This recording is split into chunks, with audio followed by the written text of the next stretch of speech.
Three unbeatens are left in college basketball, led by the #1 team in the country, the 17-0 Bulldogs of Gonzaga. Jalen Suggs and his teammates woke up this morning in Stockton, California, ready to take on the University of Pacific and Jeremiah Bailey. Next.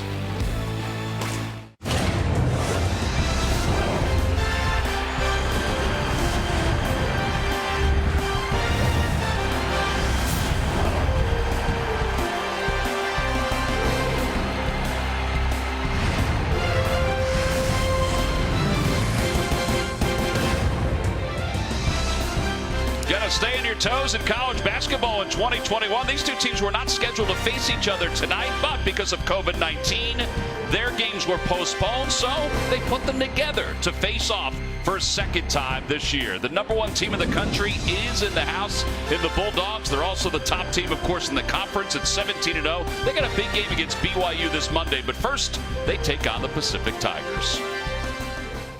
Hi, everybody. I'm Tom McCarthy, along with Jim Spinarkle. It is always nice to see the #1 team in the country. Yeah, Tom, and the #1 team in the country scores 94 points a game. They really know how to go up and down, but I think at the end of the day, when you look at this team, not only are they balanced, but they're very, very unselfish, and that's why they're #1 in the country right now. All right, let's look at some of the numbers that make them the best team in the country. Not only do they score the most points, they have the highest field goal percentage. They take care of the basketball, and they are connected. And that's part of the reason for their success. We take a look at our AT&T 5G fast analysis, and we see some of that connectivity. Yeah, it's a true blend of an inside game and an outside game. When you think of Drew Timme, a guy who can go down low, last 6 games, you look at the numbers, but he's a force on the glass and the post. But then you go outside and you start shooting the basketball with Corey Kispert, a long-range shooter. I love him in the transition game. He looks to score the Pacific side of the ball. Danis Jenkins, if he has a good game and an early start to this game, that's what Pacific needs to really make this a competitive ball game. Averaging nearly 14 points per game. Yeah, the #1 team is in the house. The Bulldogs of Gonzaga getting set to take on Pacific. Will there be an upset? We will find out when we come back.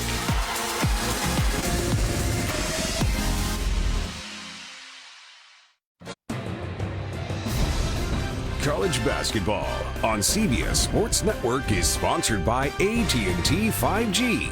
Fast, reliable, secure. By Acura.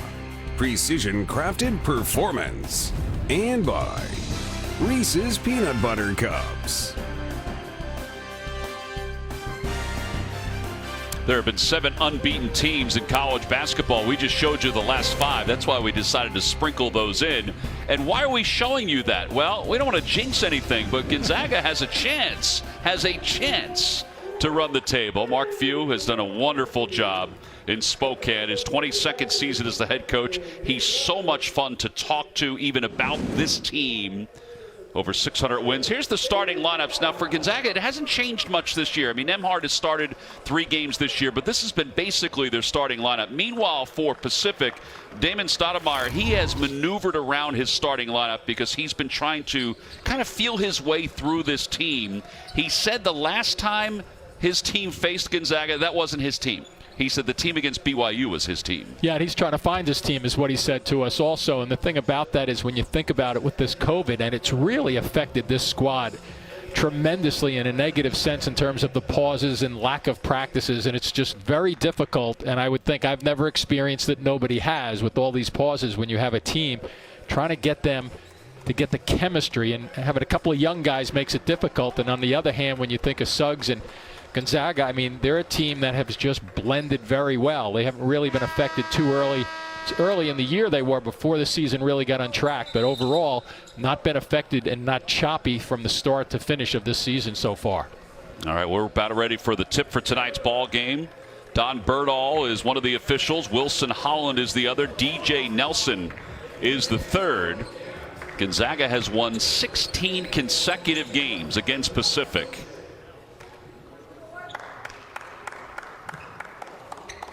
And I will tell you one thing right off the bat, Jim Spinarkle, crowd mic is excellent because we are hearing sneakers squeaking, hands clapping. The air brakes are on. That's exactly right. Here we go. Gonzaga and Pacific underway, and the Tigers will control the tip, and they'll begin on offense Cockrell, who had a solid year last year, not as good assist-to-turnover ratio this season, gives it up to Jenkins. And it's so important for them to get steady, no turnovers, and get good shots. And as they take their shots, make sure they have the balance so they can get back quickly and react. Yeah, David Stoudemire said that today. He said, we've got to be better transitionally on defense. That's one of the keys. Here's a three, no good off the front of the rim. And the rebound is taken down by Finstoon. The Tigers quickly into the offensive end for their second possession. Yeah, and I'm not so sure you really want to get into a run and gun with this team because they do score at 94 per, and he was out of bounds on the sideline just then. Bailey stepping out. It's going to go the other way. And turnovers are going to be a factor because Gonzaga will force turnovers. And for the Tigers, last time turnovers led to a lot of fast break points. Here are your keys, Jim, as we see them pop up. We'll get back to them in a moment. Nearly a minute into this first half. Yeah, the one thing Mark Few said about this team is that there may not be the best team he's had because he's had a bunch of very, very good teams, but he thinks the chemistry on this team may be as good as any that he's coached. Yeah, they do seem to like each other. Yeah, so unselfish. 20 assists per game. There's a little cross foul there by Bell down on the post. Timmy will go to the free throw line. All right, we teased it, so we have to put it back up. Here are Jim's keys. The big thing, you know, when you think of Gonzaga is the chemistry, as we just touched on a moment ago. I mean, it's so important for them to just continue to play, be who they are, and that's passing the basketball and being unselfish. And to play loose for Pacific.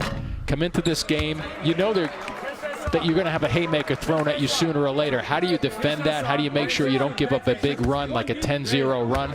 Because the first time that these two teams played, it was not pretty for Pacific. It's basically over pretty early in that game, but the halftime score at 52-21. That was a nightmare. Well, you'll see a little 1-2-2 action here defensively, looking for a trap opportunity. And then they go back into their man-to-man option. Yeah, they will be basically a man-to-man defensive team. Yep. Occasional traps on the sideline. Pretty much straight up. Jenkins, the team's leading scorer with the basketball, gives it to Bailey. Shot clock is at 5. Bailey with the drive, too hard off the glass. Rebound pulled back by the Tigers, and they'll reset with 20 on the shot clock with Cockrell up top with the ball. Yeah, and Tom, watch the way they cheat defensively here. They flood the middle of the floor when something's happened. You see the three guys standing there pretty close? It's kind of like a mini wall that they set up to say, as you're coming through there, you're not going to drive it to the basket, so you better pull up and shoot it or float it.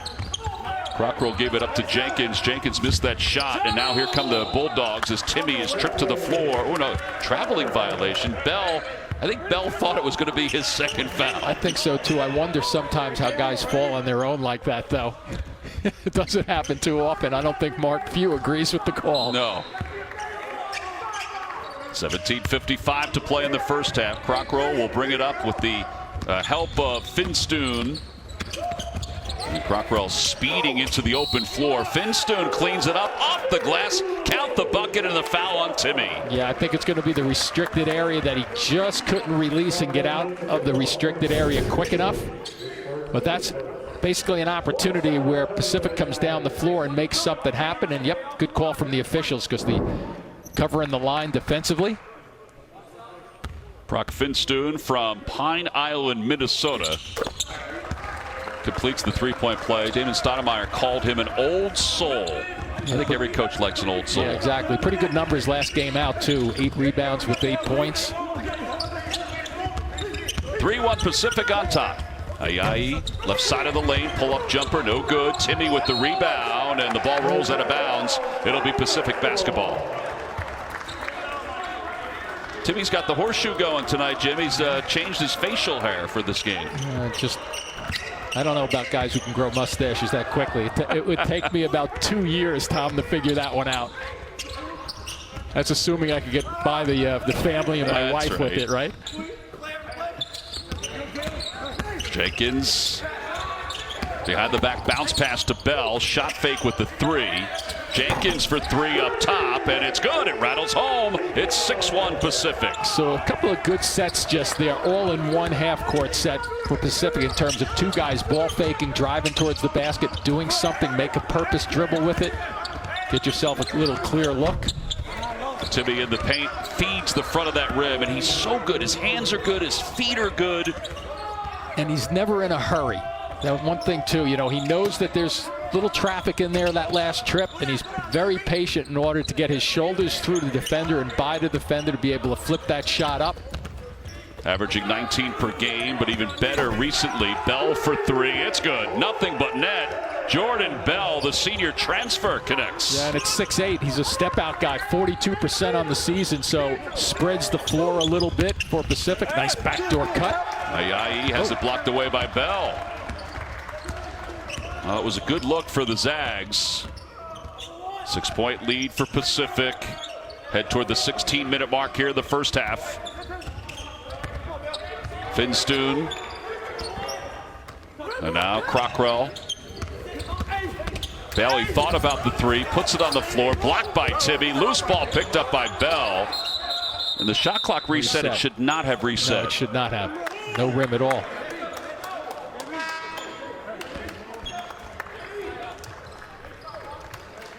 So they will take a look at that shot clock, which should not have reset. And here that one dribble to the middle of the floor, and Bell just very comfortable. Good rotation and finishes it off. 6-point lead.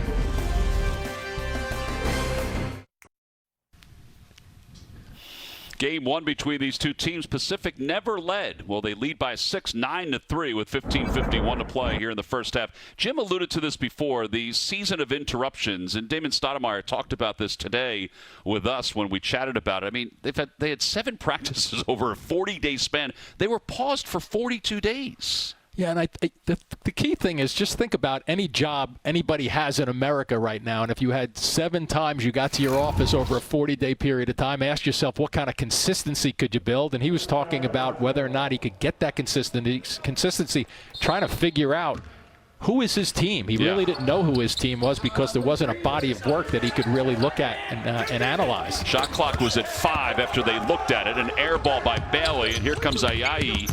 And the Zags quickly into the offensive end. And a sweet jumper. Beautiful touch by Nembhard off the bench. He's been a huge contributor to this team.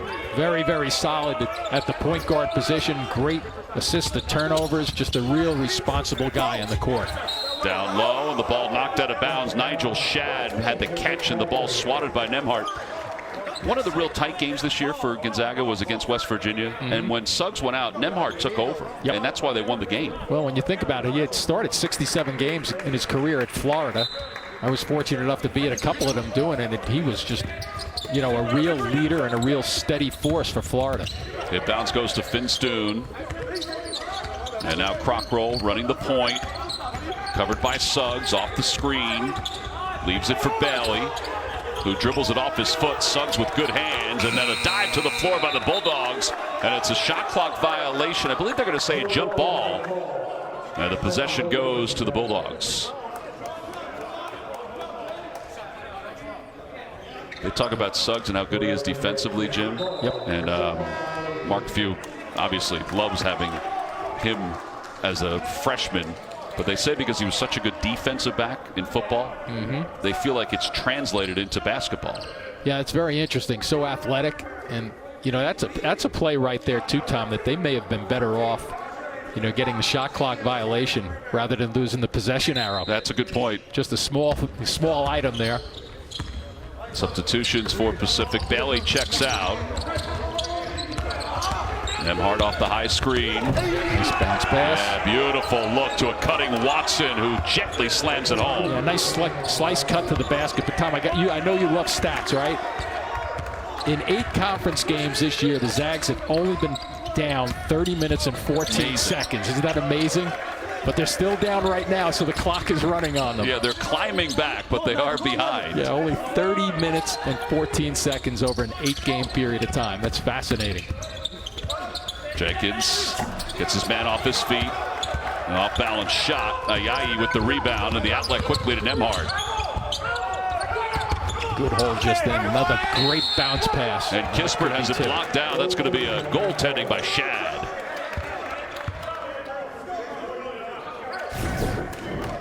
When you get opportunities going to the basket, just watch for this little diagonal cut right through.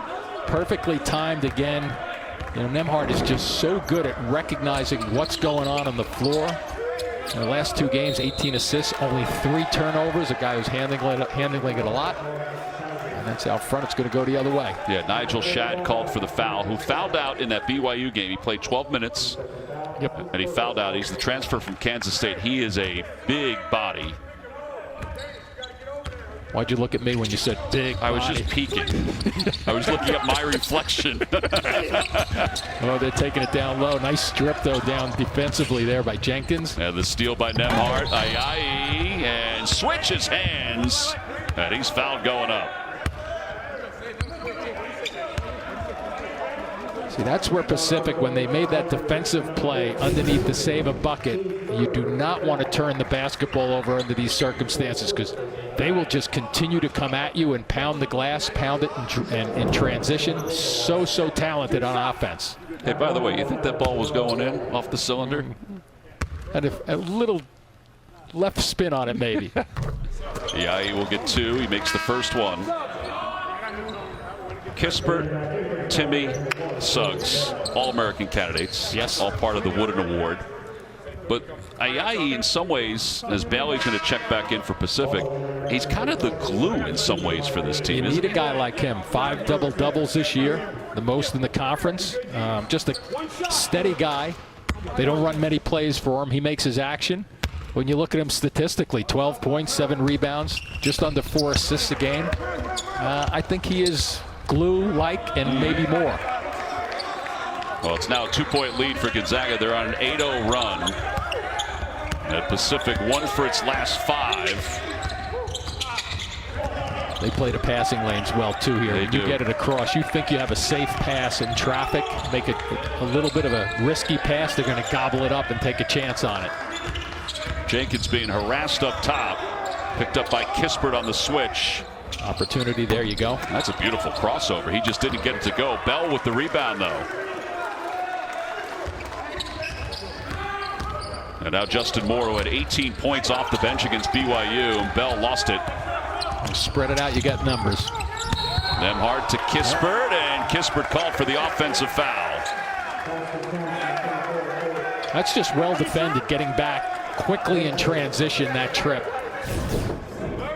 And you have to make a better decision than that. He gets there. You know, Tom, that's the right call by rule, but that's one of my pet peeves there, because as Kispert makes his move and starts that last step to start into his shot, there's no way for him to stop at that point. I think that it's a good call. It's the right call under the rules, but I still think that rule has to be changed and tweaked a little bit in NCAA basketball. Yeah, because if you're in air, like you said, unless there's a wind tunnel, there's no way you're shifting. So well defended, but a little tweaking on that rule. Ball rolled out of bounds off the leg of Gonzaga, and it'll remain Pacific basketball. Jabril Price Noel. 9 on the shot clock for the Tigers as Kispert takes a breath.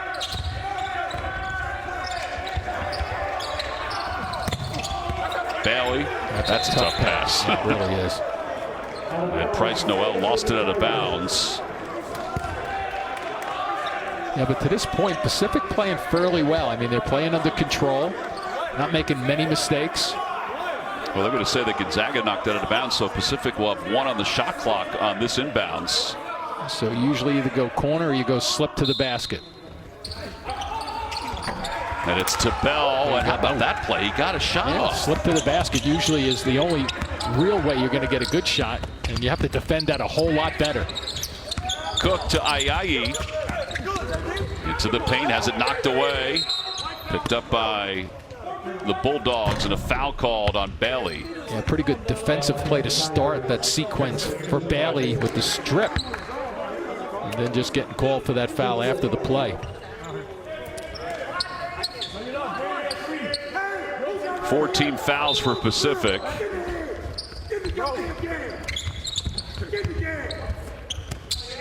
And Ayayi will take the inbounds. David Stoudemire imploring his team to get in the game as the ball is knocked away and out of bounds. That'll be turnover number 4 for Gonzaga. Yeah, and that's the beauty of what you just mentioned, get in the game. It's the beauty of it when you don't have fans in there. You can hear what the coaches are saying. It gives you a different perspective. Yeah.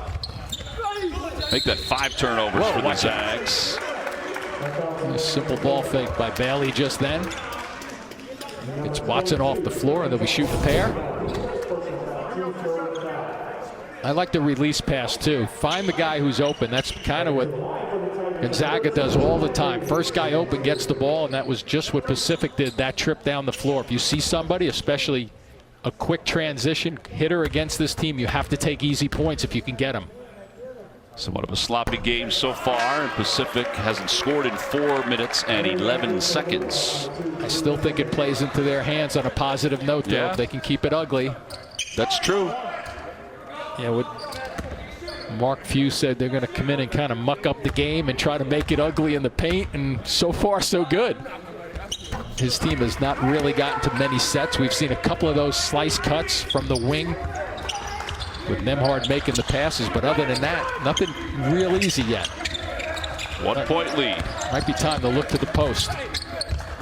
Little crossover move. Suggs to the basket, no good. His putback is no good, and the rebound by Bell. Boy, Bell's, he works, doesn't he? He does. He really goes after it on the defensive glass.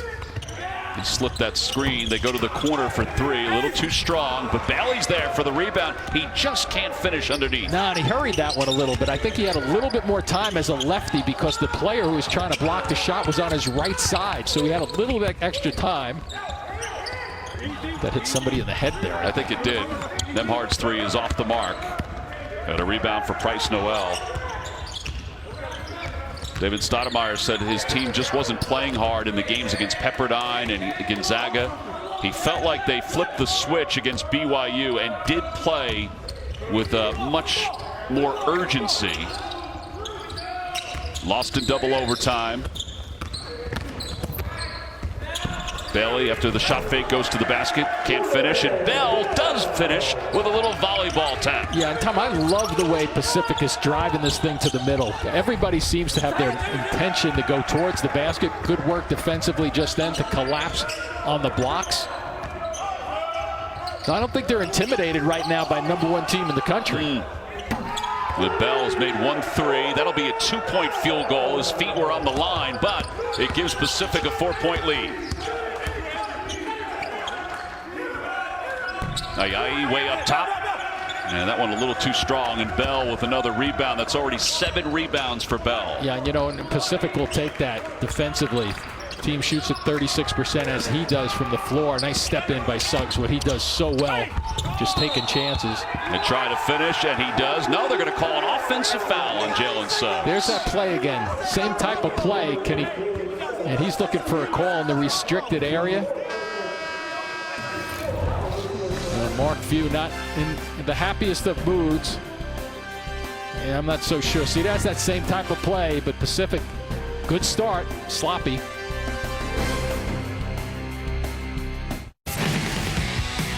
Well, the Bulldogs were #1 in the preseason for the first time in their program, and they've really stood the test of time. This was a huge win against Iowa. They were finding it from everywhere. Suggs said it's a shooter's building, and he found his rhythm. Then Kispert against Virginia, he was solid. He was going way downtown, almost broke Dan Dickau's record for 3s in a game. And Mark Few, he's done a wonderful job with his team.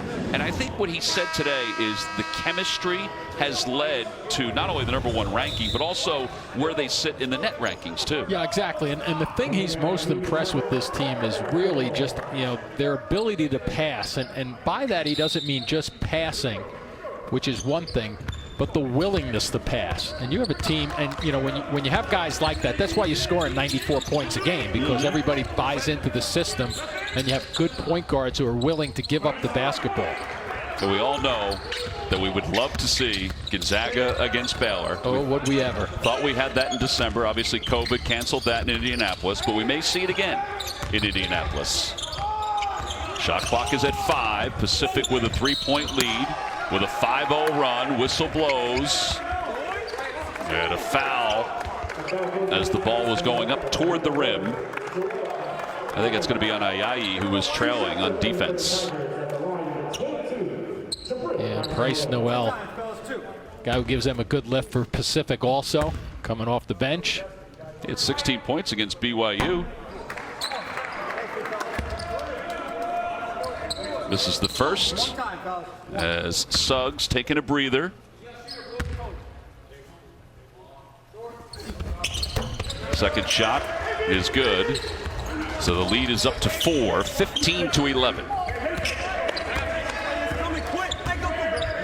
Hey, this is a low-scoring game. Is an understatement. It sure is, but you know, Pacific has to love this, the way this is playing for the first, 10 minutes and change.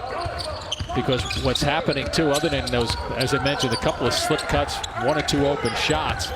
Look at how difficult it is now for them to get it, at least what they want to get out of this possession. There's a good cut and look. A little better at the end of that play, but it took him down to 7 seconds on the shot clock. And Shad will be called for his second foul, and that's going to send Ayayi to the free throw line for a couple more.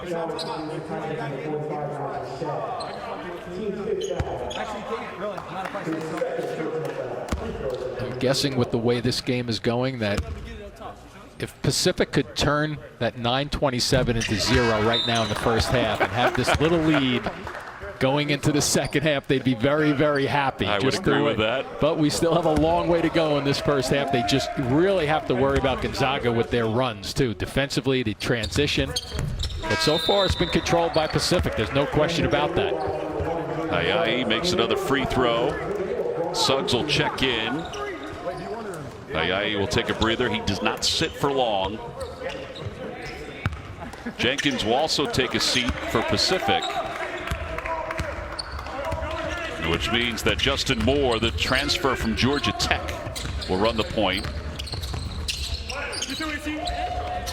David Stoudemire said, yeah, he's a good player. He just needs to be more consistent.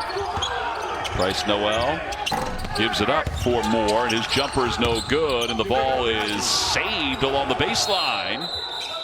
That knocked out of bounds. Ooh. I'll be honest with you, Jim. They were right in front of it, and they had trouble with it. I don't know how we would have been able to see it. No, I'm not sure either. I think the officials got it. Official from behind came over and made the decision. I don't know. I think they may have had it right the first time. I did too. I thought that was spun out by Gonzaga just then. Under 9 to play. That's why they don't give you and me whistles. That's exactly right. Those backdoor cuts are really effective, aren't they? Except for when you don't put them in. Yeah, Nembhard just couldn't finish. Cook with a good look. Bailey back up top to Bryce Noel. And just notice what they're not in a hurry right now. Just taking their time. They're willing to really milk the clock. Make sure they just... Oh, you got to catch that underneath. That was a very good pass. Yeah, Crockroll was wide open underneath.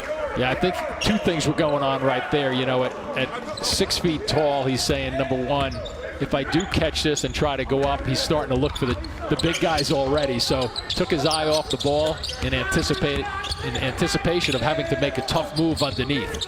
Cook for 3. It's an air ball. That doesn't happen often. Finstoon with an easy rebound. And Bailey lost control. It's picked up by Cook. Length of the floor and a 2-handed jam. Nice way to make up for an air ball, because Cook is really a good player for this team. Mark Few really loves him, the contributions that he makes. Just averaging 4 points a game, but gives them a lift every so often. 7:53 to play in the first half. So the opportunities, we talked about playing those passing lanes, scooping them up, Cook going the other way, taking it down and making it easy. We are knotted up at 15.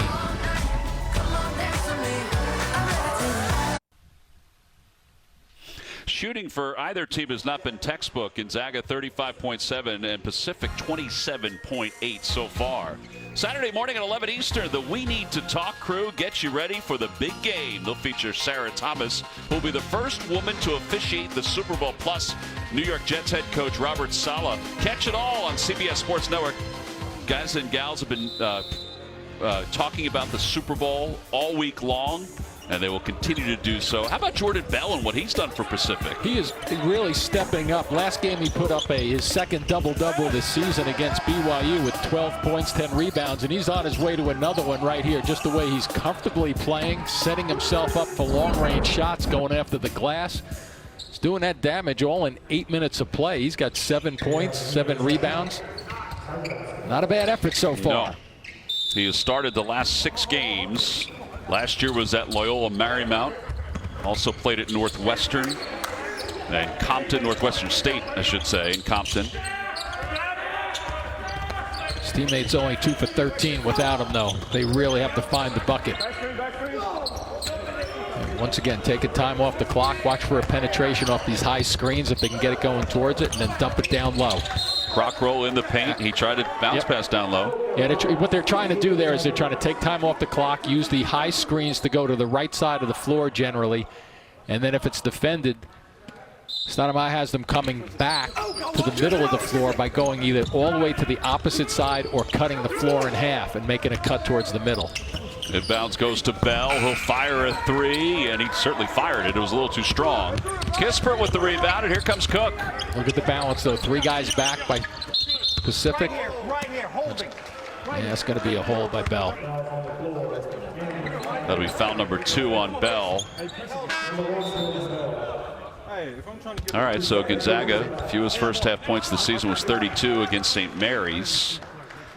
They're going to have to really turn it up to get to 32. They sure will. Question becomes, like, how many possessions are they going to get if they don't? Pacific doesn't turn it over. I'd be careful with Bell on the floor too. Kispert with the catch and shoot. And a whistle underneath. They're going to get a foul on Pacific. It's either Crockrell. Yeah. I think he was face guarding and holding at the same time. Well, that'll put Gonzaga into the bonus. I hate to say it, Tom, but I think you were talking about the Super Bowl. They threw a flag at him just then. There it is on the right side, just holding the shirt. And he came out of it like any of our children would when they're in trouble. What, me? Yeah, exactly. And Suggs converts. Jalen Suggs, a much heralded freshman. In fact, David Stoudemire, who was a very good college and NBA player, referred to him as, a top 5 NBA pick next year. Yep. And there's a lot of people that feel that way. It's already been freshman of the week 7 times out of 10 weeks. Setting a good tone. Crockrell with the bounce pass to Bailey and the 2-handed slam. Little finger slam. Yeah, lefty getting it on the right side, so the power move. A little bit of a push again right there. Might be Crockrell again. Yeah, maybe. Here's Bailey with that drive, Tom. Just strong enough to take it to the basket at 6'6", 220. Nobody going to get quick enough to get down the floor with him. Well, Suggs to the free throw line. 2 for 2. 3 for 3. Gonzaga back on top by 1, 18-17.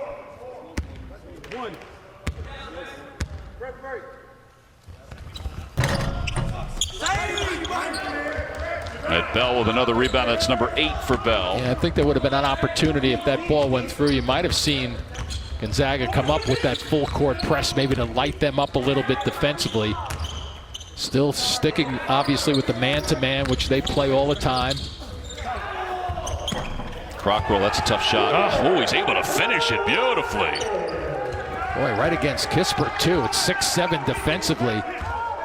That quickness, the shorter guy keeping that ball low to the floor just then gives him a little bit of an advantage.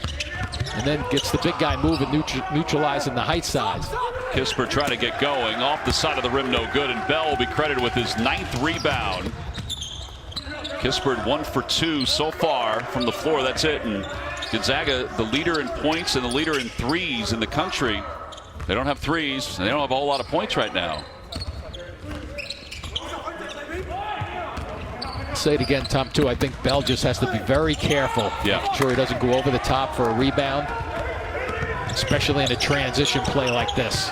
Suggs looking for Kispert. He's deadly from 3 in this sort of roll. Nice play just then by Cockrell, putting that ball, slapping it to the floor.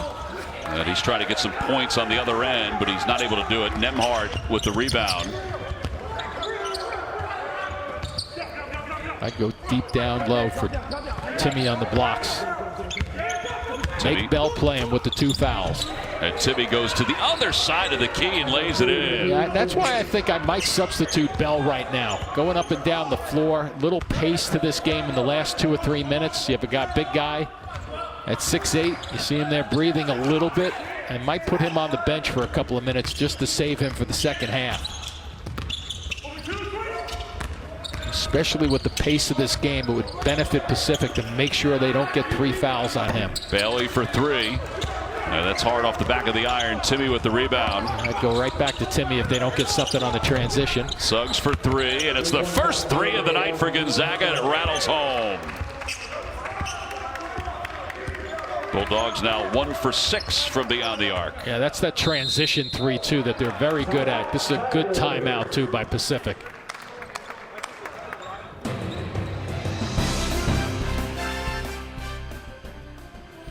.438 to play in the first half. We'll be back.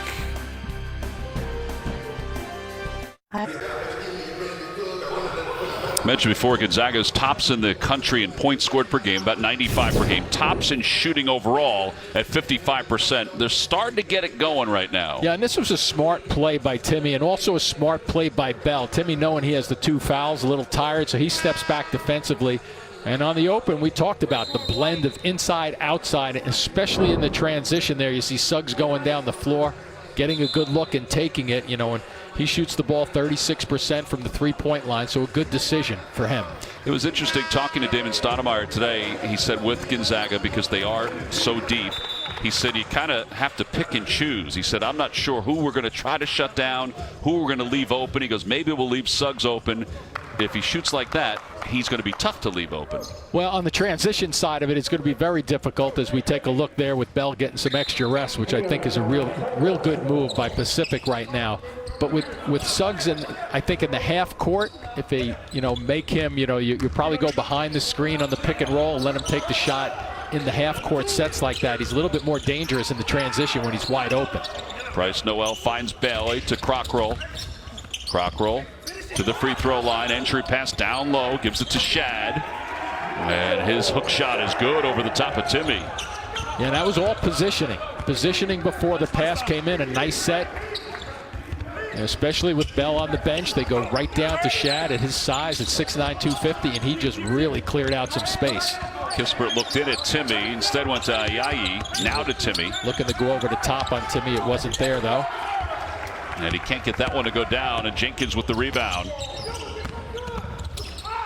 Jenkins been quiet so far, but he easily lays it in to tie it up at 23. And that's how he can be explosive off the bounce, Tom, and that's one of the things that, once again, I go back to it. I know the score is tied, but this has been a win so far for Pacific in terms of just the tempo and the way this first half is being played.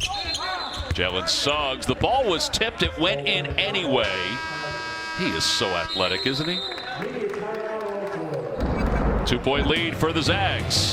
Yeah, and the activity, we talked about Jenkins in the open, and that was exactly the type of move we talked about, pushing the action.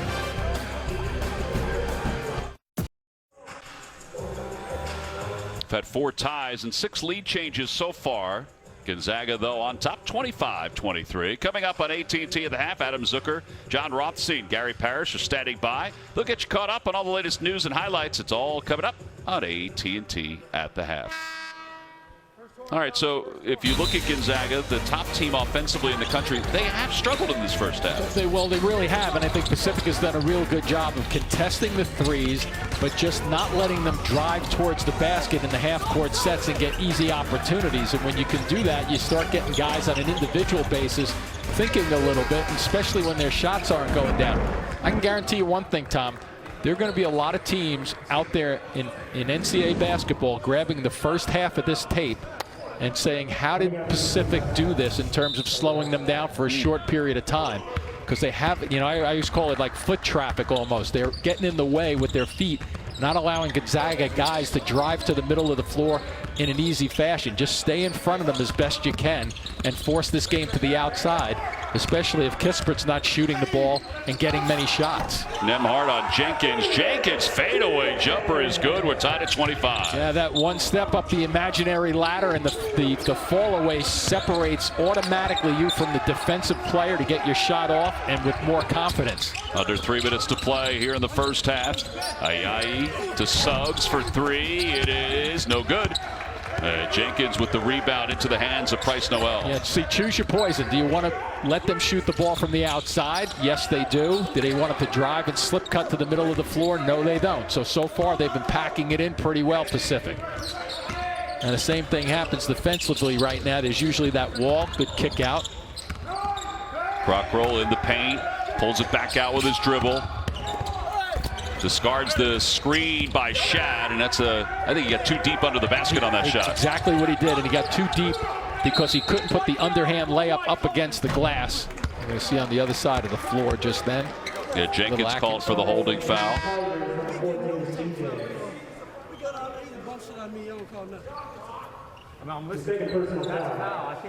And Mark Few had a couple of comments today thinking about this game, and I think teams like Houston and Villanova went through his mind in preparation. You can never take anything for granted.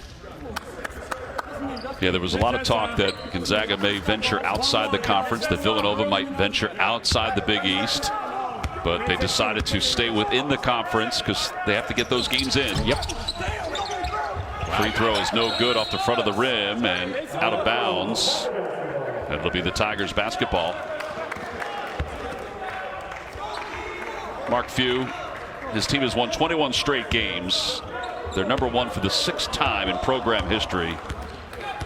You want to talk about an architect of college basketball? Just incredible. Interesting guy to speak about with basketball also in terms of just how he approaches things. And, you know, he knows this team has been through a little bit of adversity, and they stick together pretty well. So here's going to be a test. Shot clock is under 10. Jenkins gets it back. He's bumped up top. He lost control, and it's picked up by the Bulldogs and then picked up again by the Tigers. I think that's going to be an unfortunate foul there. It looks like Kispert ran into on a transition type opportunity, loose ball. It'll be Kispert that's called for the foul. It's only the 6th team foul for the Bulldogs. Kispert only 1 for 4 from the floor, just not getting untracked. So they're doing a good defensive assignments to find him before he can get free for open looks. Second personal foul for Kispert. He has 2. Timmy has 2. Let me correct that. Timmy has 1. They had 2 originally. They switched it. Yeah, smart to get him out of the game with 2 also. Especially a foul late in the half like that. It's frustrating. Bailey for 3, and it's good. It's 28-25, Pacific on top. They look really comfortable at times in their half-court sets. Other times they look a little choppy, but there have been enough half-court sets and recognition of when the open shooter is wide open to get him the basketball, especially in the wings in the corner. Suggs open from that spot, and it's good. It's his second 3. We're tied up at 28. See how they're jumping back on him a little bit, though, Tom? They're giving him that shot because they think they believe that he's going to do less damage out there than when he's driving towards the basket. But watch him in transition, too. Wow, they count the bucket. Yep. Rockroll is fouled as he threw that one up, and he'll go to the free throw line to try to finish off a 3-point play. Yeah, first game these two teams played, he was only 4 of 13 from the floor, but look at how quickly he gets that shot off. You don't shoot this ball at the top of your jump, because if you do, that allows the big guys to get themselves set and get higher in the air with their extension. So a good quick move just then at a difficult angle again. Can't convert the 3-point play, and another foul. That's going to go, I think, against Shad. That'll be his 3rd personal foul. Remember, he fouled out in just 12 minutes against BYU.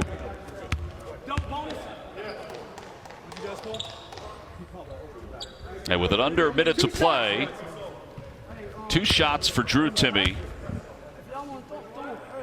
who's averaged over 20 points per game his last 7. Missed that one. He's tops in the conference in field goal percentage. He's changed up his look today. As we mentioned, he's got the horseshoe going, the horseshoe mustache going. If he had sideburns, Jim, it would be called something totally different, according to the chart of mustache styles that I have. I love the fact that you're researching mustache. Yeah. He'll take a seat. Yeah, see, I think that's a smart substitution also with him with just one foul. You don't want him picking up the second with under a minute to go, and then if maybe you start the first 3 or 4 minutes of the second half, he picks up another, and then all of a sudden he's out of this game for a period of time. Wow. They are just really on comfort zone the last minute and a half. Jenkins that time with the pull-up again. So Pacific with a 3-point lead. Gonzaga. That's a great find. Beautiful cut to the basket by Watson. And they are unselfish. It's a 1-point game. Now, when they have an opportunity on that little cut to the basket, number one, they time it out so well in terms of the big guy does not leave until he sees his own man release to help out on the ball handler. So it's always pretty well timed out, as they'll probably start this at 7 seconds to get in there set for the last shot. They get it in the hands of Jenkins. He lost control for a moment. Good defense by Cook. He lets it fly. It's no good. Loose ball is knocked away, and that will be the end of the first half. Bell dominated on the boards with 9 rebounds to go along with 7 points. Jenkins with 9 points. It's only the second time this year Gonzaga has trailed at the half. After the break, it's Adam and the gang with AT&T at the half. You're watching college basketball on CBS Sports Network, the 24-hour home of CBS Sports.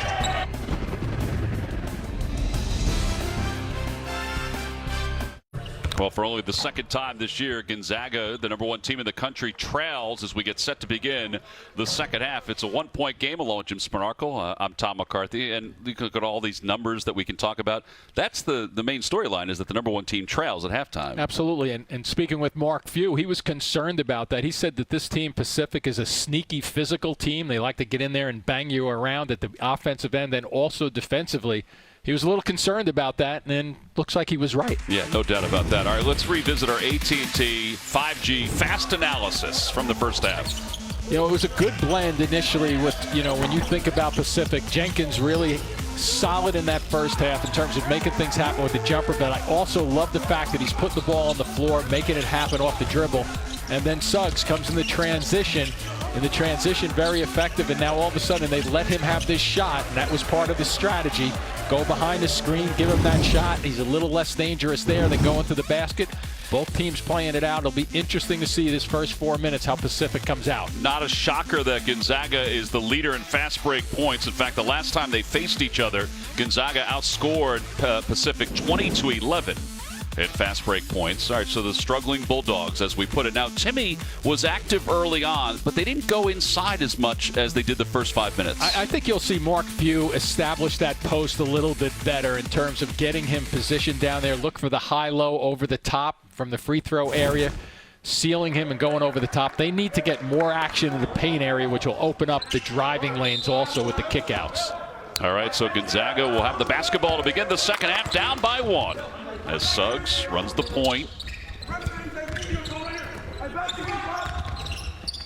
Suggs up top to Watson. Gives up his dribble in the middle. Yep, there was that first look for the dump down. And Ayayi will go to the basket, sealed beautifully by Timmy. Good call on your part, Tom. Timmy did exactly what he's supposed to do. He recognized a driver coming down the lane, so what do? You get out of his way and you seal a defender off at the same time. So the Zags on top by 1, 33-32. Bell had a good first half. He was in a little bit of foul trouble. Nearly has that one knocked away. It opens up the middle of the floor a little bit if Bell can hit this shot from the outside. There he goes. Takes the 3, no good. And the rebound easily pulled down by Ayayi. Ayayi thought about a high-low, but he threw it over the head of Timmy. Way too far out on the floor. And Crockroll losing control, getting it back on the baseline. Here's Bell like a lumberjack going through the paint, lays it in. But how about that step to his right? The left-handed player, that's exactly what he did right there. A little swing move going to the basket. Really worked out pretty well because he avoided the charge. Remember, he had the 2 fouls. That would have been a big call if he ran somebody over.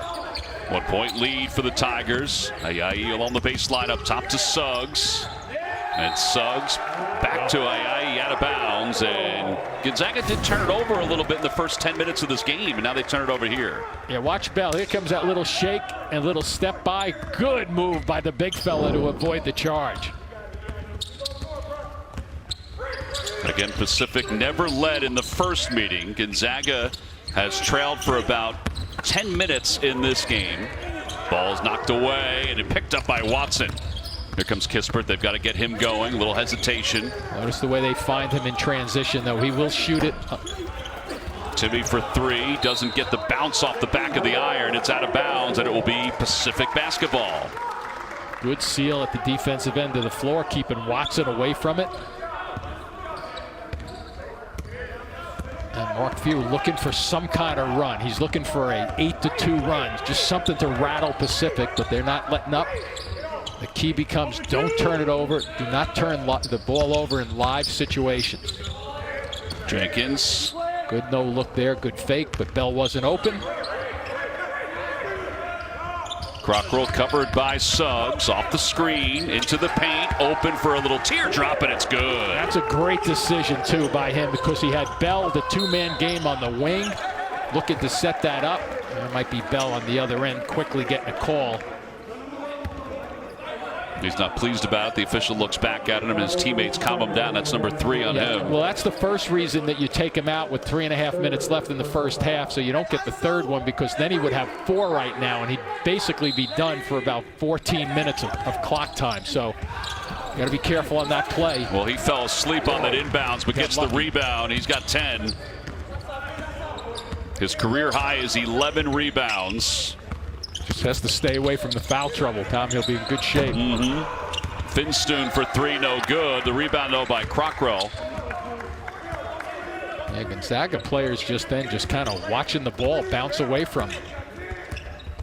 And they continue like they did Pacific in the first half. Take time off the clock, not in a hurry to get a quick trigger. Jenkins, little shot fake, dribbles into the arc, and it's off the side of the rim. Suggs with the rebound. Still like the transition defense, though. Pacific getting down the floor. Give it to Timmy. Let him go to work against the guy who has 3 fouls on him. See if he can defend them. Back at his way in. Off the glass, Smart. It's good. Yeah, it's good smarts. I'd keep going to that. You have to continue to go to that and make sure, force Pacific to do something differently defensively, and that's probably going to be a double team from one of the guard positions and look for an outside shot from the guy who relieves it. Finstoon covered up top by Kispert. 2 guys fall to the floor. It's 4-on-4 for a moment. Watch out. Crockroll to the basket, lays it in. He sped right past Kispert. It's 38-35. Notice Jenkins made that play even though he wasn't even involved in it. Nice little seal off for him. Yeah, they've switched up defensively now. Yeah, they got Bailey. That's not a good entry pass by Yayi. And now Crockroll. Bounce pass, backdoor. Finstoon lays it in. And a timeout called by Gonzaga. It's a 5-point lead for Pacific. And anytime you can get the #1 team in the country to call a timeout, you've rattled them a little bit, taking them out of their stuff, go backdoor when they're leaning, looking for passing lane steals.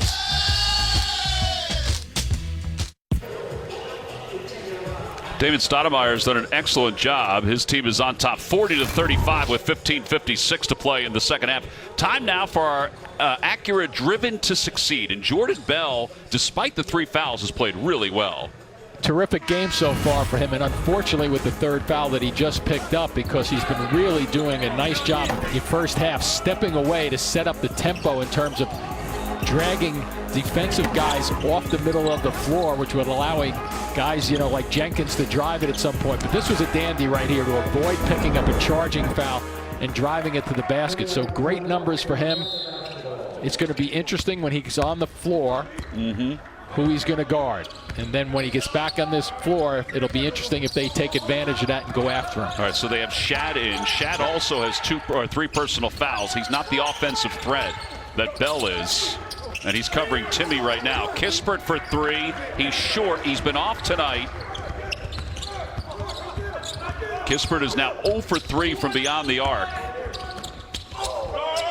Now, Pacific has 9 turnovers, Tom, but it just doesn't feel like that many to me. Yeah.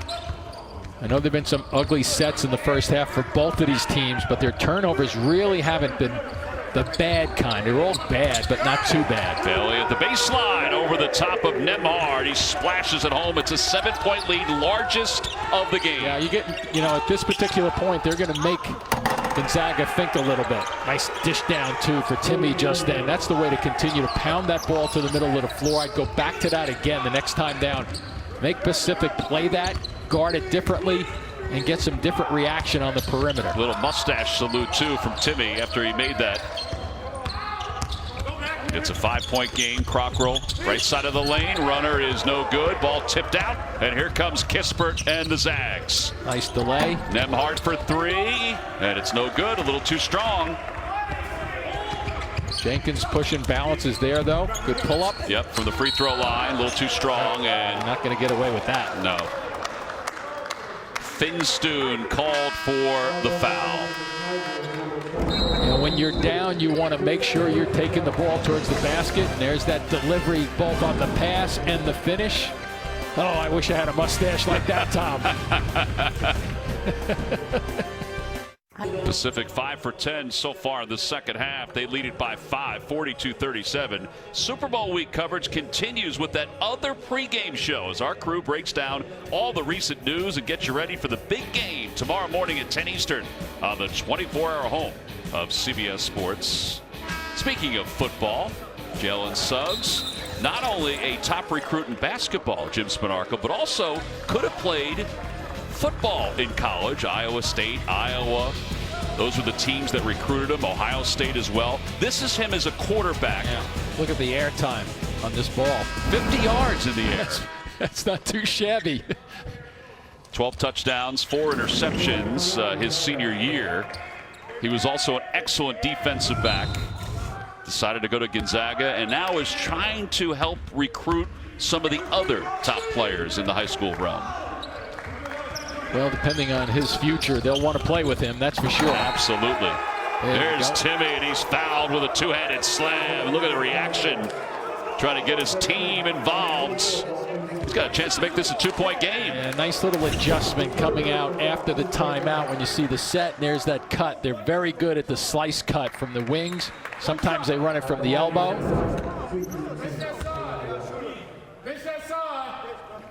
Timmy double digits again. And he converts there. Well, it's very important for Pacific now. Obviously a lot of time, but you want to make sure you come down after a big highlight play like that. Make sure that you get a good shot right here in this possession. You don't want this to kind of get a little bit of momentum roll going back to Gonzaga. Crockroll trying to end a 5-0 run. He does, and he's fouled by Kispert, and he'll go to the free throw line. Very good answer, though, by Pacific and Cockrell just then. The little attention to detail. There's nothing there with the slip cut. Timmy kind of fills the middle of it, and you go up underneath, Tom. That's the best way to get it to the glass and the fastest way, especially against a taller player, because they're anticipating the ball being turned over in your hand, which slows down the shot. Price Noel checks in. Crockroll to the free throw line. Does not get the roll initially. Shad almost hit it while it was in the cylinder, but it went in. You could hear somebody say he didn't touch it. Helping from the sidelines. 45-40. Suggs trying to answer. Does not. Grazes the front of the rim. Yeah, there's that strategy that we spoke about in the beginning of this first half. Going behind the screens and letting him pull up. Jenkins. Slide it. I didn't think he kept his pivot foot on that. He tried. Just couldn't put the brakes on. Foul trouble.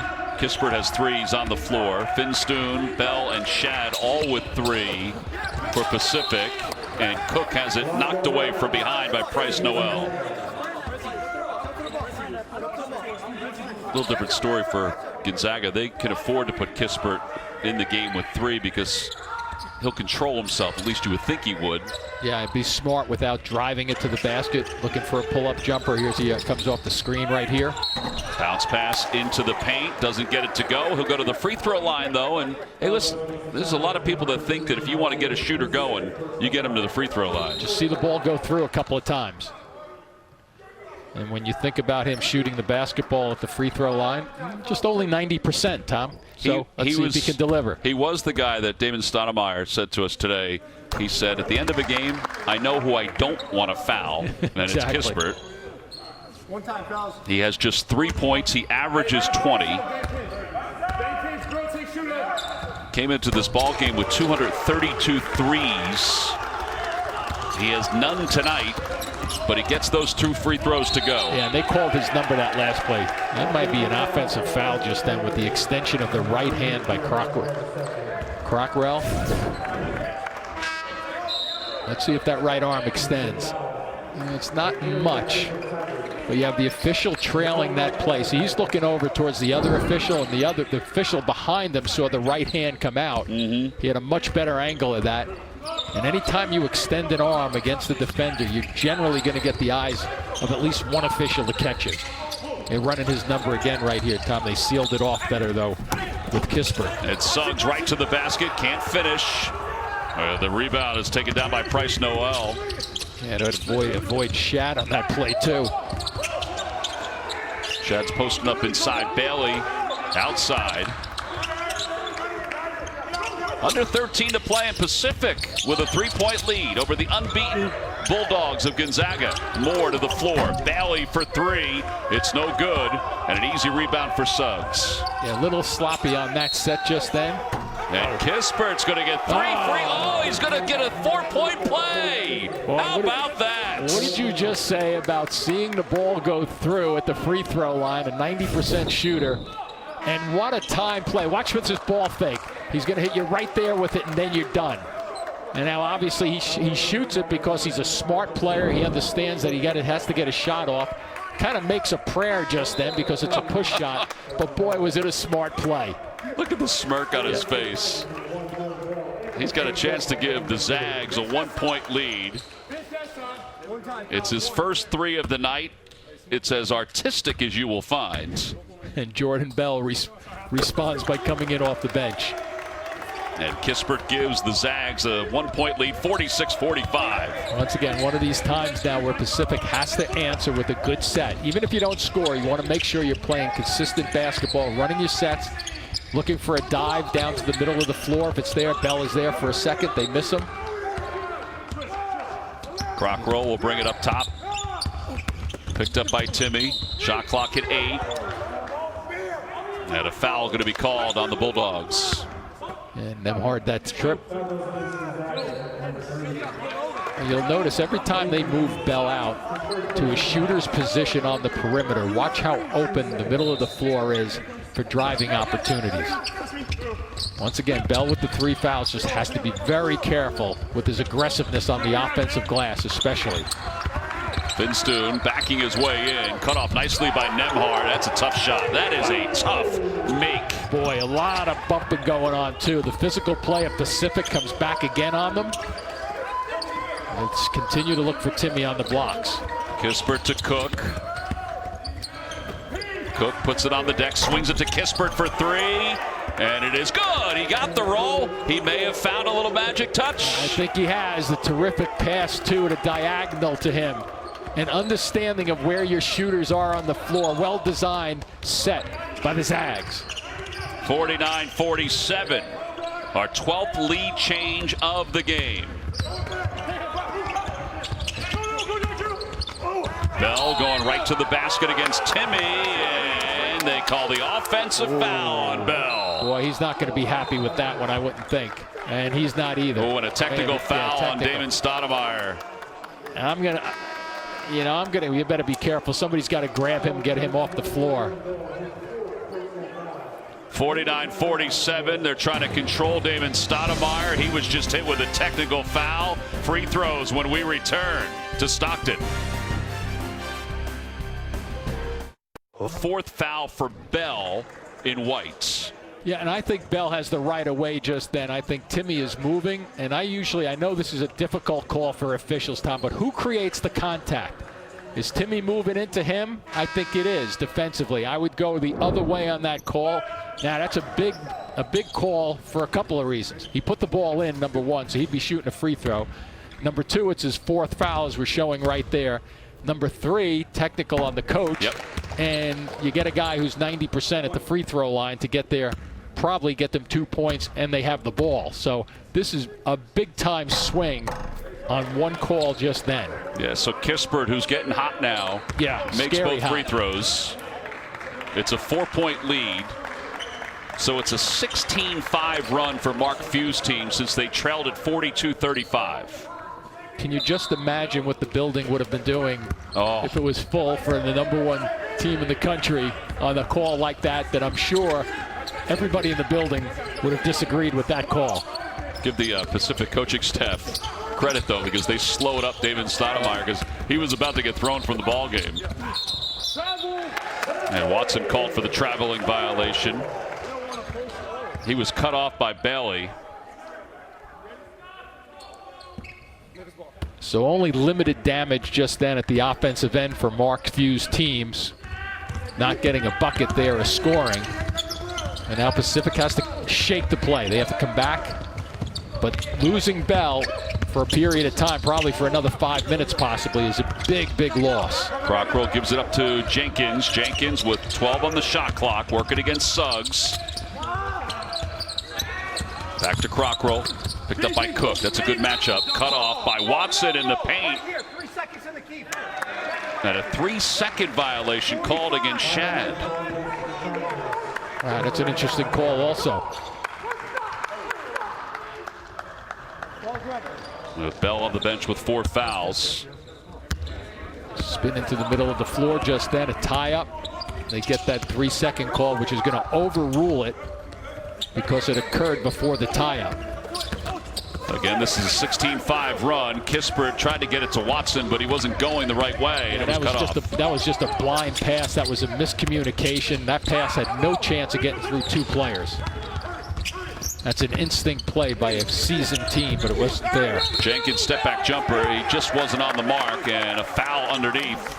Is that going to be Suggs pushing? I think it's either Suggs or Watson. Either way, 2 of them were. It is against Watson, so he'll check out. Watch 22 right there. Yep. Not much, but blocking out. I would have fouled out of so many games, Jim. I did. Crockrell into the paint. Throws one up, but he's fouled by Kispert. That'll be number 4 on Kispert. Yeah, it looks like an off-balance shot, which it was, but what you do there, Tom, is you try to design that as an offensive player to catch the bigger guy moving and locking his knees just a little bit, and then you throw up an off-balance shot because the defender's off balance. So now Crockrell to the free throw line. He's 2 of 3. Kispert's going to check out with 4 fouls. So he probably sits with Bell probably until the 5-minute mark of this game. Bigger advantage, though, for Pacific having him sit on the bench. Shad with the offensive rebound. His putback was too strong the first time, but gentle the second time. Good hops just then on the timing. 51-50 and a foul on the floor. No, count the bucket, and they're going to get Shad for his 4th.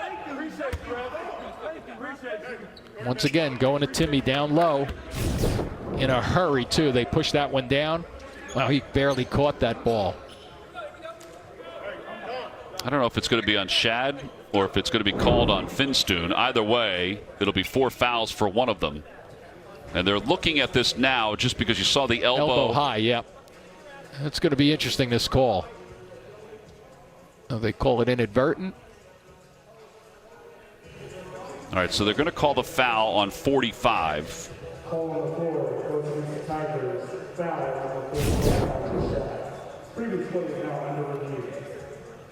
And watch there. A couple of things you have to look for. Watch for 45. He bends down into the elbow, too. Okay, so it's not like he's standing straight up. There is a little bit of a lean into the play. Watch it again as he fumbled the ball, and now he goes down, and it's almost like he puts his face in the way of the offensive move, and the elbow happens to catch him. Now, I'm not saying this doesn't hurt, because this one hurts when you catch one right in the chin. Interesting to see how they kind of look this play over, because another big play right here because that ball went in. Right. I think what you talked about, though, the fact that he went down, not that he did it intentionally. No. To get into the shot of the elbow. So the officials are allowed outside of 2 minutes to review this kind of play to see if it's a common occurrence, just a play. If it's a flagrant foul, 1 or 2.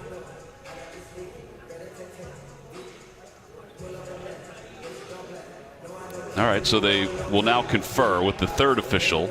He's usually the tiebreaker if they have trouble. Yeah, I'm thinking they're just going to go common foul. I would agree with that. Yeah, so the call stands. It's going to be a common foul. And Timmy should be going to the line for 1. Yeah, and now you have Shad and Bell each with 4 fouls. Again, Damon Stoudemire's team had 3 guys foul out of the BYU game. And Timmy with 15. There's Bell on the bench with 4. Timmy does not convert, and Gonzaga gets it back. Little tip there, too, in the lane. And Suggs speeds to the basket, slides his way in off the glass. Yeah, I just love that underhand layup just then. And Suggs is going to get a holding foul just then. That'll be his second personal foul. Here comes the action. And then nobody at home behind. Good, smart play to drive it to the basket. When you're struggling as a team, #1 in the country, you generally average 94 points a game. You recognize it's a different type of game that you're in right now. Continue to go after Pacific, especially with the foul trouble they're mounting. Crockrow off the high screen. Leaves it down low for Shad. Gets his man off his feet. It's connected initially, and the putback is good, and there's a foul against Gonzaga. Yeah, the question becomes whether that happened before the bucket just then.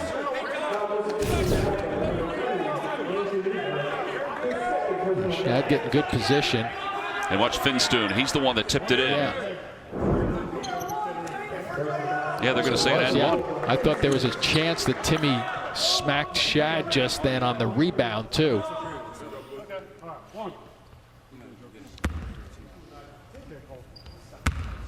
Finstoon with 9. And doesn't get that one to go down. Suggs with the rebound. That's number 7 for him. Nembhard is called for that foul, by the way, so Timmy didn't pick it up. They were both there. And how about the steal by Timmy again? And Cook lays it in. Yeah, not only with Timmy, but 2 defenders got tangled up because of Timmy on that play with the drive to the basket. 57-52. The Bulldogs on top. They trailed at half for only the second time this year. They had 31 points. Suggs with the near steal. Yeah, they got lucky there. And Jenkins underneath and can't convert. The ball out of bounds. And it will remain Pacific basketball. Here's that steal we're talking about. Yeah, watch the 2 guys in white jerseys. They get tangled up out about 13 feet away, and by the time they get untangled, it's way, way too late to recover. All right, so shot clock is at 6. There's no change of possession. Crockrow will inbound. Looking for Jenkins. Gets it to him. Good smarts. He can do something off the bounce. Shot clock at 2. Now at 1. And no good. He's hit the back of the iron a lot tonight. Ayayi leading the break. Nembhard thought about going into Timmy. And I think Shad's going to get called for another foul. I think you're right. And that'll be number 5. He'll be disqualified for a second straight game. Yeah, one of the keys with this call is that they needed Shad to stay on the floor to keep Bell off the floor. And I'm not so sure how long they were going to go keeping Bell off the floor as this game now shifts a little bit with a 5-point lead. Your thinking as a coach changes a little bit. All right, so he fouls out just as he did against BYU with 4 points tonight. They bring more in, so they're a little smaller as Timmy converts the first. 4 of 7 from the line. He has 16. Bell still on the bench. How much longer you think? I think if this game gets to 10 points, regardless of the time on the clock, they'll probably bring him in. If Pacific can keep it close, and I'm saying in the 5-point range, 4-point range, they may drift him down to the 5-minute mark. Got the biggest lead of the night now for the Bulldogs, 59-52. 8 minutes to play in the second half. Need something going to the basket, though. Crocker sealed off. Yep. From the free throw line, yells short. Timmy with the rebound. Timmy defensively just then a factor because he stayed his ground and didn't leap, didn't fall out of position. Nemhart looking for the screen. And now we'll reset the offense up top. Now he'll fire a three. No good, and whistle blows, and I think they're going to get more for the foul with Suggs going along the baseline. Yep, I think you're right on that one. That's unfortunate because they corralled that rebound on the miss from Nemhart. Gonzaga on top by 7. 7:32 to play, second half. 59-52. Gonzaga, the #1 team in the country. They've won 16 straight against Pacific, and they were down at the half. But then as the second half rolled on, Jim, there were some key plays. Yeah, and here's one right now in terms of Kispert with a beautiful ball fake from long range, and then he just does a little bit of a push shot and finishes it off. He went to the line and made that shot. Here's a controversial call that went against Bell. I thought that might have been a block at the defensive end of the floor. And we see on the bench on the left Kispert, and looks like back on the floor Bell. And I think this is a good decision, both sides. Give him a little break there. He's cranking it up a little bit in the second half. 11 of his 13 points, a 20-point scorer on the season. So he's inching his way towards his average. Suggs missed the first free throw. You saw those numbers, what he had in the first half, second half. He's moved past the great John Stockton on the points list in Gonzaga history. Suggs misses the first, makes the second. And I guess you got to say Karl Malone, right? Every time you say John Stockton, not really. I will Stockton, a fabulous, fabulous player. I will say that Malone did pop into my head when I mentioned Stockton. What a combo. Bell sets the screen for Crockroll. They wanted to get it to Jenkins. Good pass to Bailey, and there's the tip by Cook. Great hands. Good reaction, too. He knows that ball is going to go to the side, to the corner, and he runs that way for a deflection to just take the sequence and the flow out of the offense. Everything is better for the Zags in the second half. Their shooting percentage is 11 points better. They still are cool from beyond the arc, but that's okay. Crockroll's running out of time. He just throws it up and gets it to Bailey. Back to Crockroll with shot clock at 5. Crockroll throws it up, doesn't get the friendly roll off the rim, and he rips it out of everybody's hands for the rebound. Yeah, he just finds a way to be around the ball.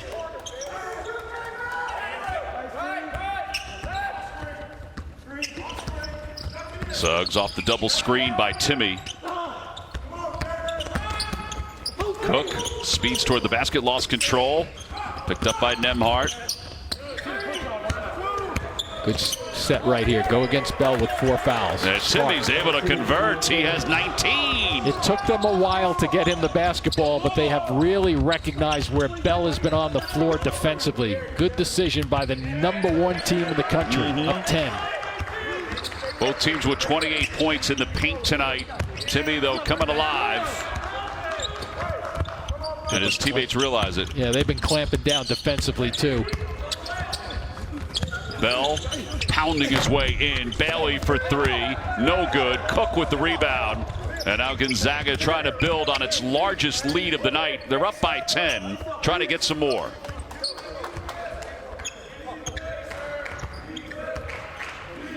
Under 6 to play. Set some action, motion, and looking for Timmy again.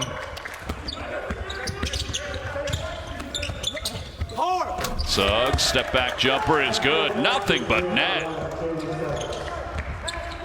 Just showing you that they can play in a slow down type of game.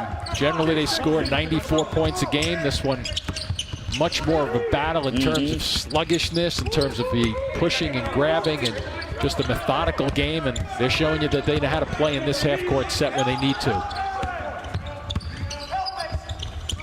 Shot clock is at 7. Jenkins off the side of the iron. And Bailey saves it into the hands of Cook, and then Crockrell, I believe, is called for the foul. The difference, too, in the second half, Tom, we saw Pacific get more touches in the lane in the first half, at least some drives, a couple of pull-up jumpers, some floaters. They just have not been able to get anything against this strong defensive effort by the Zags here in the second half. Well, because of all the fouls, Gonzaga has been shooting a lot in the second half. They'll get a chance again. 9 of 11 from the free throw line. Make it 10 of 12 as Cook cans the first one. One shot. One. They just have so many weapons. Cook will check out. Kispert back in with 4.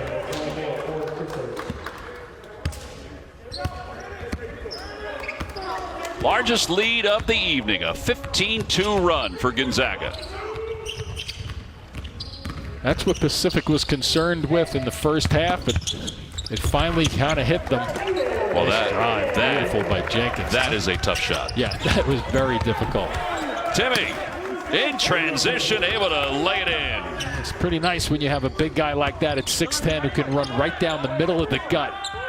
Transition, bucket, easy one, and get your center to run it and lead it.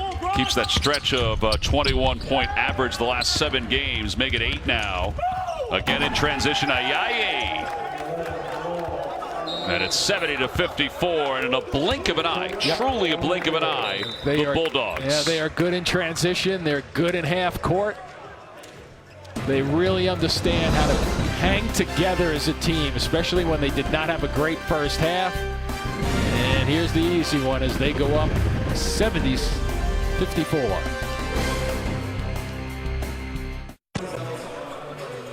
When Jordan Bell picked up his 4th foul and then the technical occurred, Gonzaga led this game 49-47. Now they've got 70 points. Gatorade fuel to win performance of the night. Drew Timmy's been exceptional in the paint. He really has been. He's taken such a big leap in this 1 year from his freshman to sophomore year, but they've really focused on him, and he has big time delivered. And nice numbers, 8 for 11 from the floor. Hitting his free throws also at a 5 to 8 clip, but the 21 points is big time in only about 28 minutes of play. Drew Timme, who spent the pandemic, everybody was looking for something to do from a basketball standpoint. He spent the pandemic playing one-on-one with his brother Walker and his dad Matt, very good player in his own right. Helped to make him better when he transitioned from freshman to sophomore year. Heading to the 4-minute mark here in the second half. It's a 16-point game. Yeah, keep in mind, he averaged 9 points a game last year, and he's averaging just under 19 this year. Pretty decent improvement. Yeah. Had a great tournament. Bell faces up, splashes it home. He's at double digits in points. It's a double-double for Bell. Yeah, and getting him off the floor with that 4th foul was really costly for Pacific.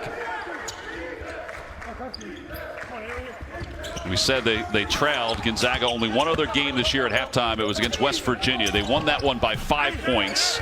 Little different story here tonight. Suggs with the rebound, and he's fouled from behind. That'll disqualify Bell. And Suggs just hanging around. And one of the keys for a guard to really get in there, obviously when you go in as a guard like that, you know your other guard is going to have balance on the floor, which allows him to get in underneath. And he gets that ball and all by himself basically working the offensive glass. Well, Bell is out, so 2 players have fouled out for Pacific, but he had a very good game despite the foul trouble. He's fouled out for back-to-back games. Almost have to focus at Timmy too, causing some fouling opportunities there with the bigs, with Shad and Bell. Suggs cans the free throw. He has 19. David Stoudemire, who's done an excellent job at Pacific, they won 20 games last year. He said the last time his team faced Gonzaga and faced Pepperdine, 2 of the top teams in the conference, he said, that wasn't my team. So we just didn't play hard. I think he's probably feeling a little bit better about these last 2 games. Yeah, I think so, because if you think about it, these 2 teams played on January 23rd, and the score was 95 to 49. I mean, so obviously Pacific has hung in there with them. Still going to lose this game with the way Gonzaga just kind of finishes ball games, but still a much better effort overall by Pacific, and maybe Damon is figuring out who his team is just by looking at this performance. He told us today, he goes, listen, I like my team because I think we're just going to get better and better as the year goes on. And he said, I'm excited to see what happens as the season moves on. Yeah, and he also mentioned that he has played tougher teams in this conference. For his first few games, in terms of his first 5 games in the conference play, have been against pretty good quality in this conference. Bulldogs have made 11 of their last 13 field goals. Timmy setting the screen for Suggs. He'll take a 3 and no good. Crockroll with the rebound.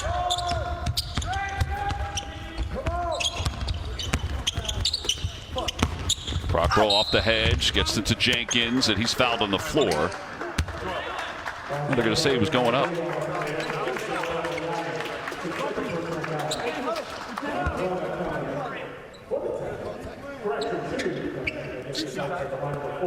All right, so he'll get 2 shots.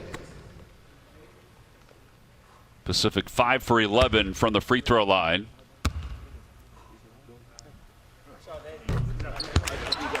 And Jenkins makes the first one. Bell, a double-double tonight. Was fouled out.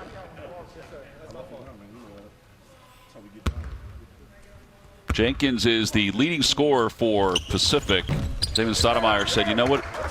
The thing I like, he's coachable. He said he's learning to win. He said he didn't win a whole lot in high school. He was a really good player. But sometimes you have to, do the extra things if you want to lead a team to victory. And he's learning to do that. Yeah, he said you need to have accountability. Yeah. Be accountable to yourself, not to the coaches, not to your team, but first by being accountable to yourself to do the hard work. Unfortunately for Jenkins, it's a 5 for 17 night from the floor. Traveling violation on Kispert. 2:08 to play in the second half. Well, the #1 team in the country, one of 3 unbeatens in college basketball, Baylor and Drake. Drake's an excellent 3-point shooting team. Tested tonight. And sometimes that's not a bad thing. I think it's a great thing. And especially in a game where right now you're scoring, 20 points or so less than your average. And the first half was a sluggish first half in terms of getting on track for both of these teams. And it was played in the Pacific style and strategy that they wanted to, and they executed very, very well. And Mark Few's team comes out here, makes some adjustments, gets Timmy involved, and things look pretty good. Zags are heading to their 22nd consecutive victory, which is the second longest streak in school history. Watch out. Kispert is fouled hard by Salazar, and he gets up looking. Salazar puts his arm up immediately. And now the players have to be separated. Let's take a look at the initial call here. Is he going for the ball? That's a tough one to not get. They're going to take a look at that, I'm sure. Yeah, I think that's when you. That is not going to work. That's not a common foul. And the officials will look at it. I mean, it is a foul, but it's going to be more than just the normal tough foul. So Kispert will go to the free throw line, but it's whether Salazar will remain in the game or not. Looking at that, Jim, I would think he's going to be asked to leave the ball game. Yeah, that could very well happen. And the other part of this, Tom, is the way the foul occurs, right? When a guy is going to the basket and he's in the air or getting close to being in the air, and then he gets up there and you take a swing. Now watch, he's now up in the air right now. And now watch the way Kispert goes down. He's lucky to get his hands down after this play because his body is just throwing out all sorts, right? So it can be a very dangerous play, and that's why he gets up with that reaction. He knows that he's getting swiped at here, and that's a pretty good shot. I have to tell you, that's a pretty good shot across the side of the head. Yeah, that camera angle right there gave it a really good look. I know it was slowed down a little bit. And then afterward, a little extracurricular activity. Suggs and Salazar.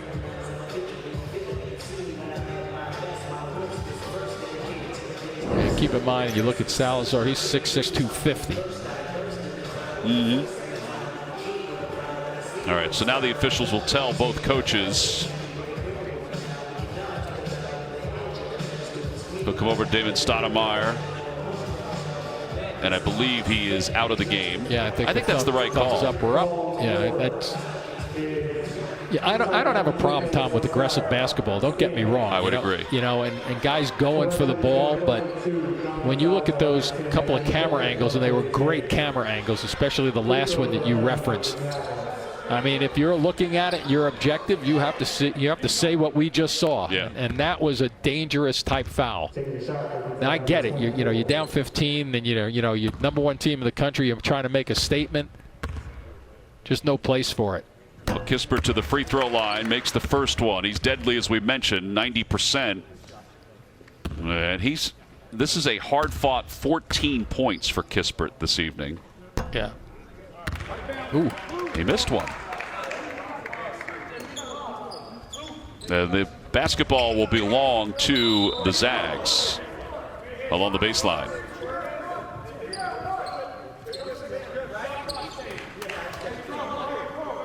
Shot clock does stay at 26, by the way, as they inbound to Timmy, to Kispert. And this is where you just want to make sure that the officials, which I'm sure they will, they'll blow the whistle if there's anything ticky-tacky right now, just to make sure there's no carryover on that last play. Shot clock under 10. Ayayi, shot clock at 4, step back 3 is no good. Finstoon to Crockroll. Jenkins short. Suggs, another rebound. He's had a solid night. That's 19 points, 9 rebounds for Suggs.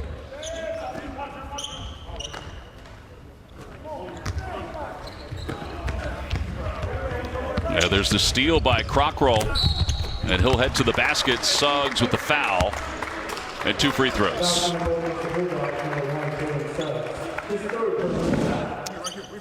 Well, the Stars have come alive in the second half for Gonzaga. Because as those numbers indicate, they were really, really in trouble in the first half in terms of getting them on track. But I thought that was terrific the way they isolated Kispert at first. They were getting him off some screens and rolls off the left side of the floor. And Timmy, they really featured him in the offense, and that was smart, especially with the foul trouble for the bigs for Pacific. Timmy had 22 points the first time these two teams faced each other, and 21 tonight. Kispert will check out. Timmy will check out. Greg will check in for the first time. He's the freshman who matriculated to Gonzaga during the winter break. So the 3 Wooden Award candidates, there are 3 for Gonzaga. They combined for 54 points tonight. I think there's a reason that they're going to be 18-0. There is a reason. 15 seconds or so.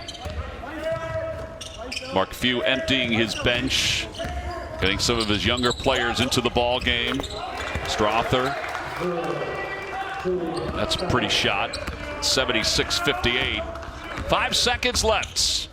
The number 1 team in the country prevails. It's the 15th consecutive game that they have won by double digits as they win it 76-58 after trailing by 1 at the end of the first half. So the standings in the conference now 18-0. 9-0 in the conference. They've got a whopper of a matchup against BYU. That's the next test on Monday. That should be a good one. There's no question about that. And it's just, I just like the way they played in this game. It wasn't the traditional way they win. Yep. So Gonzaga, the number 1 team in the country, remains unbeaten. Now 18-0. 76-58. We'll be back with more right after this. 76-58, the final score. Gonzaga, the number 1 team in the country, has defeated Pacific for a second time this year. Mark Few, the head coach of the Zags, joins us right now. Well, Mark, conference play is never easy. I mean, you guys did some nice adjustments in that second half. Yeah, I think the best thing we did was we just kind of tightened our belts a little bit and toughened up. I thought Damon, like he always does, I think he's just a great young coach. They were tougher than we were for the first 30, 32 minutes, and then we kind of buckled down and really tightened it up on the defensive side of things, and that led to some easier offensive activity. But I give Pacific a lot of credit. His kids fought and made plays, and it was good for us. It was good. So it was a good battle, and we're fortunate to come out on top. Yeah, Mark, I agree with you from that standpoint, because defensively your team totally shut them down in the first 10 minutes or so that second half. But also, I noticed that Timmy became more of a feature in your offense. Was there an adjustment at half to say, hey, guys, we're not shooting the ball as well as we normally do. Let's see if we can get some closer shots here? Yeah, no question, Jim. And it was brought up in the first half, too, but I'm not sure it was absolutely absorbed at 100%. So at halftime, I think in the second half we got a little better absorption rate, and Drew's a really, really gifted player, and we can't forget him. But Drew also needs to work harder sometimes. He loves to kind of filter out and set multiple ball screens once in a while, and collectively we need to understand we got to mix it up a little bit better than we were. Yeah, Mark, what do you take out of a game like this? I mean, your team generally scoring 94 points a game in the first half. This is like, wow, this is not where we usually score at. What do you take away from your team on a night like this when it's a little uglier, maybe, if I can use that word, sure, especially in the first half? Again, I think that what I hope to take away from it is that we learned a lesson about, listen, there's going to be nights, a lot of nights, and probably most of the nights now moving forward into February, into March, where you got to dig really deep into the kind of belly of your soul and toughen up. And you got to toughen up on offense, too. I thought they were shoving us around, and we weren't running offense with very much of a pace and kind of getting shoved off our ball screens and just weren't posting them hard. And they were. I thought they ran offense with a real purpose. And, again, Damon deserves a lot of credit for that. So I think that's probably the number one thing that's not always going to come easy and free-flowing. As we get deeper into the season, sometimes these games really turn into grinders. But I think the other thing we can take out of it, guys, is we figured it out and didn't panic and figured it out and made enough plays to get some separation. Well, Mark, we appreciate it. Congratulations on this win, and we'll talk to you again down the road. You got it, guys. Thanks. All right, Mark Few, the head coach of the Gonzaga Bulldogs. They win it by a final score of 76-58. For Jim Spinark and our entire CBS crew, I'm Tom McCarthy. The number one team down at the half is able to pull out the victory. Now, we will send you down to Super Bowl 55 in Tampa for Super Bowl Live.